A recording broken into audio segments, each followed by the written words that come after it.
school. I bullied a mentally disabled classmate and never got punished, so this is a tough one, but it has been nagging me recently, so here we go.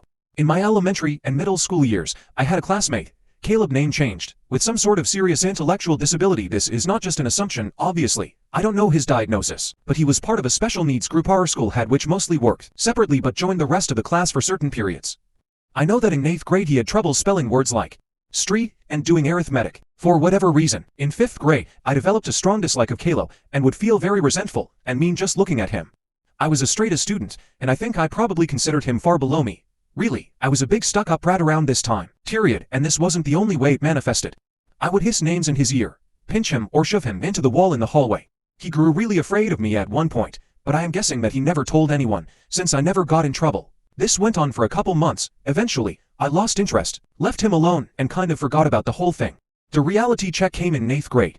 Somewhere in March we were doing an activity, or everybody had to answer that who do you want to be when you grow up, and Caleb said, McDonald's.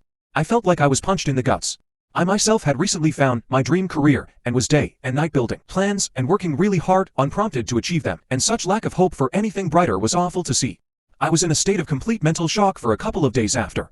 He was in my homeroom class, and I tried to make it up to him somehow by being extra nice when there was the chance and offering to partner out if he was left without one for various activities. He accepted it much better than I'd expected, as if nothing had ever happened.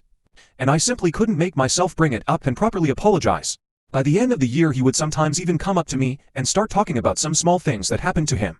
Nonetheless, I always felt really uneasy around him because of what I had done, and I still wish that I had apologized to him.